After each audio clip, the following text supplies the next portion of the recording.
dancing for 2 years, and what made me start dancing? Well, it's because I was really interested, and for my family. My family is like mostly all shawl dancers. Shawl dancers are representing the butterfly, so we have to be graceful and light.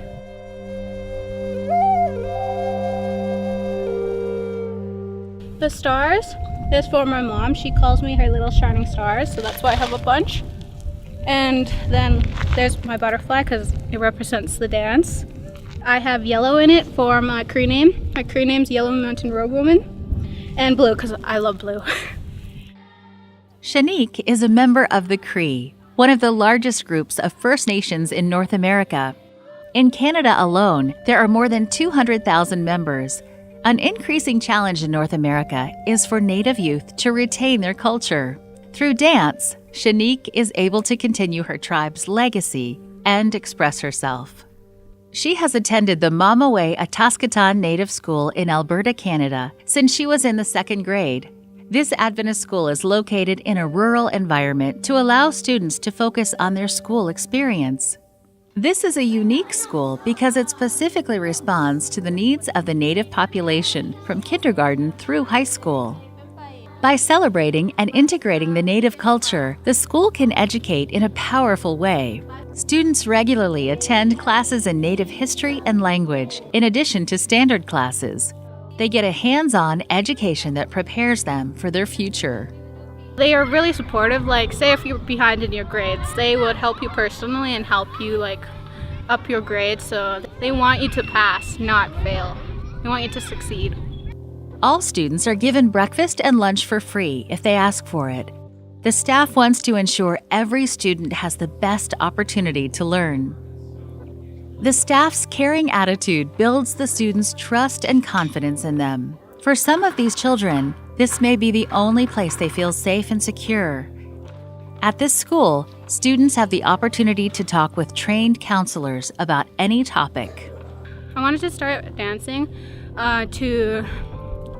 since I have a lot of energy, there's that reason, and to get rid of some of my sorrows, to let them free. When Shanique was in the 3rd grade, her father passed away. Her father's death was difficult to deal with, and she felt alone. It was around this time that she first learned about Jesus. She began reading the Bible and found comfort in its stories. When I was little, I felt like really by myself. So when I came here and learned about it, I was like, oh, there's actually someone here to look after me and I'm not alone. This transformed Shanique's life in a positive way. Teachers and staff at this school emphasize the importance of a personal relationship with Jesus.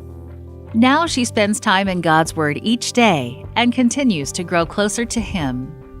As enrollment grows each year, there is no more room for growth in this building. Mamaway Ataskatan Native School has begun construction on a dedicated high school building to facilitate current and future growth. The staff and students ask for your support through the 13th Sabbath offering this quarter. A portion of this offering will go to the school to satisfy its growing needs.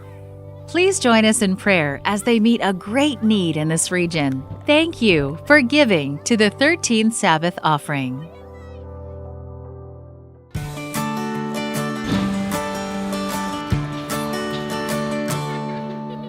I am the 2nd grade teacher here in Ebi at Ebi SDA School.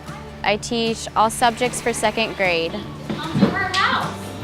Go where? To her house.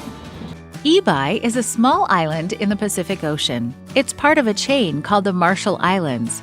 More than 15,000 people live on this small piece of land, and half of the population is under the age of 18.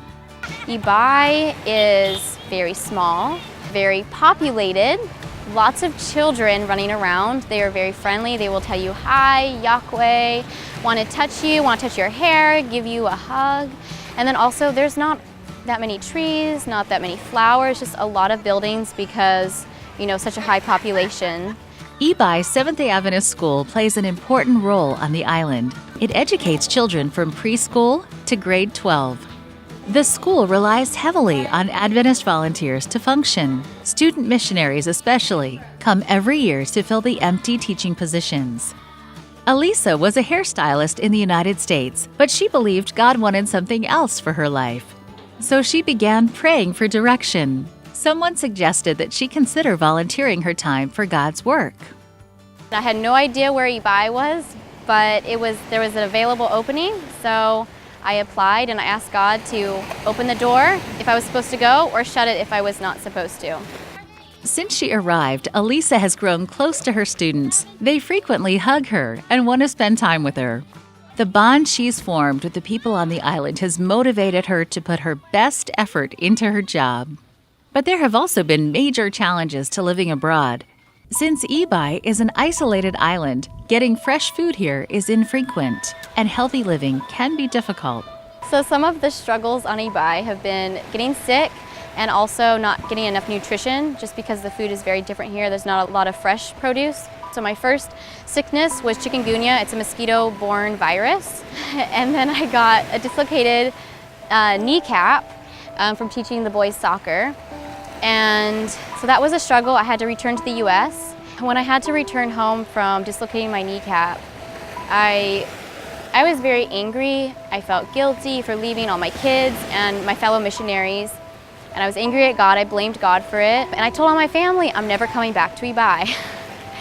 And then I drifted away from God a little bit, and then I prayed. I started praying, God, I need to come back to you. Tell me what to do with my life. I need my purpose. I need to know what it is.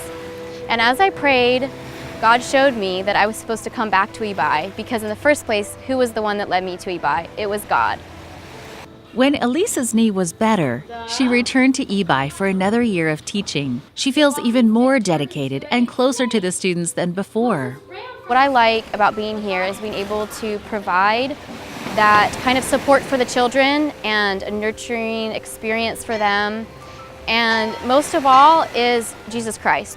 You know, telling them about Jesus and his love and showing that love to them, not just telling them, but most importantly, you know, showing it in my own life to them.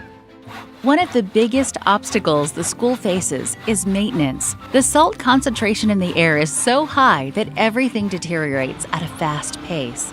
Something that would normally last 20 years in other parts of the world might only last 3 years in Ibai. The staff and students are grateful for your contributions to the 13 Sabbath offerings. Yes, most definitely the money is needed for our school. There are many renovations that are ongoing. You know, we constantly, with the salt water, it affects the building structure. And then also right now we have termites in the wood. So I think we're trying to turn the school into mostly, I think, concrete, so we don't have the termites. So yeah, there's a lot to do, and things are, they're always falling apart, just again with the weather, the salt water, and just a lot of kids, you know, maybe being hard on the school. Please consider how you can help the Ibai Seventh-day Adventist School in the Marshall Islands, as well as other schools throughout the North American Division. Education has a huge impact on future generations. Thank you for supporting the mission of the Seventh-day Adventist Church.